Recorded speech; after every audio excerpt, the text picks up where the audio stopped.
Hey, what's up, guys? This video is not going to be a fun, easy video to talk about. Right now in the world, you may or may not understand or care to understand what is going on. But at least in the United States of America, there are millions, hundreds of thousands at least, of people protesting all across the nation. All 50 states, 18 countries outside of the United States. My hometown, Camden, New Jersey, one of the worst cities in America. We protest. Every person out there is standing for something. Whether they physically are doing things, saying, or showing, but they are standing for something. Me and my girlfriend, we walked New York, we protested, we made our signs, we got support, we had conversation to let people know what we stand for. You have to feel our pain. Those people that are oppressors may not feel our pain. But right now, through us protesting, through whatever actions people are taking, someone is feeling our pain. Whether it be those individual stores, the large corporations, or if it is that little girl that has to say, "Daddy changed the world," and not, "Daddy's here with me." People are feeling this pain. No matter what anyone says, Black lives matter. They have to matter. My life has to matter. All of you homies, your lives have to matter. No matter what's going on, do not demonize those people. Outside of just people that are out there for Black Lives Matter and whatever group or things they're supporting, that does not take away or only say the only reason they're out there is for that. There are 40 million Americans that are unemployed right now. The people that are looting and rioting are not just mad about one thing. There are millions of Americans sitting at home waiting for money that may or may not come. There are millions of Americans that were stripped away from their only means of survival. When you see those people rioting and looting, as you guys call it, or as people call it, put yourself in a position of you don't have anything.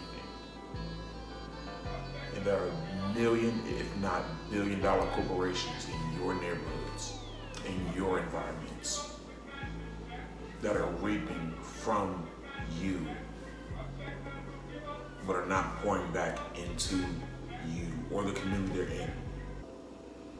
In my hometown, there's a company where the boss said, "We don't hire people from this area because they're lazy, they don't come to work, they get hooked on drugs." But that company gets a brand new building. That company doesn't hire people that look like me,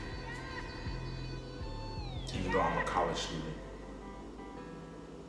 Even though there are people in that city that are qualified to work, that are certified and trained already.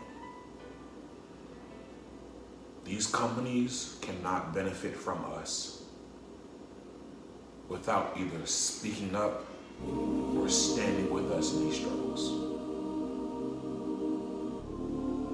The white privilege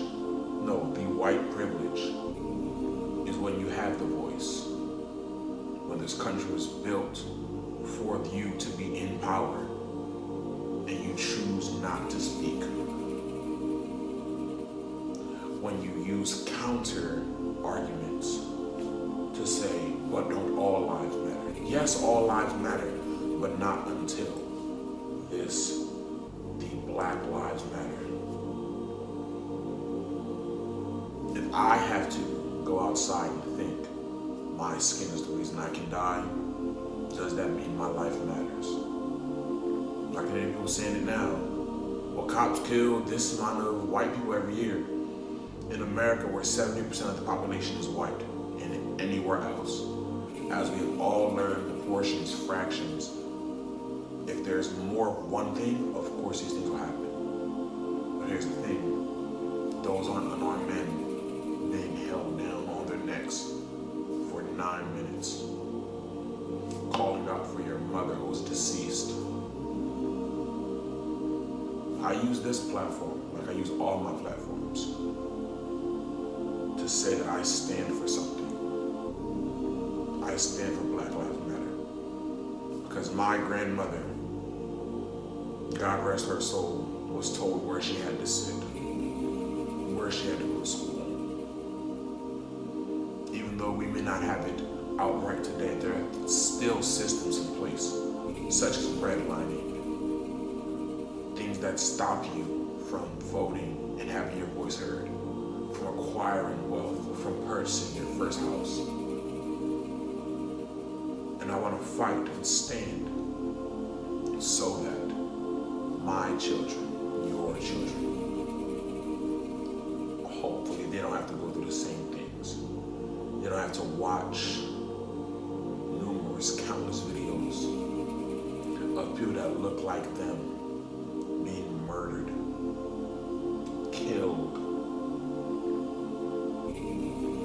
and then watching these people in uniforms get off for free, or let's not say free, they get administrative leave while being paid. That is not to say I'm not happy about the 4 police officers being charged, but those 4 police officers do not fix the hundreds of innocent black men and women that are killed every year. By any means necessary, there needs to be, we will have justice. If you have a problem with a protest, and you're uncomfortable, that means it's working. The protest is not to make you feel like everything is okay. The protest is to make you uncomfortable. This country was founded on protests. Let's not get it twisted. The Revolutionary War, the Boston Tea Party, because the founding fathers did not want to be under the oppression of a monarchy. The Civil Rights Movement, for the liberties and freedoms we have today, they had to boycott. They had to go out in the streets and march, stop traffic, make it so life isn't easy, so that there could be progress. Everything that's going on right now is the product of a system that was not built for us, that we are being told we have to follow, even though we all, no matter what race, gender, faith, can see the problems in. But those that stand by silent, or those that speak against the progress, you will be left behind. You will be a relic of the past. We will not take you into the future. We will speak out against you. We will stand up so our voices are amplified. We will not sit. We will not just lay and roll over. We will fight for the liberties and justice that this country was supposed to be founded on. But it's obviously not. Please, support in any way possible. And rest in peace to all those whose lives were taken unjustly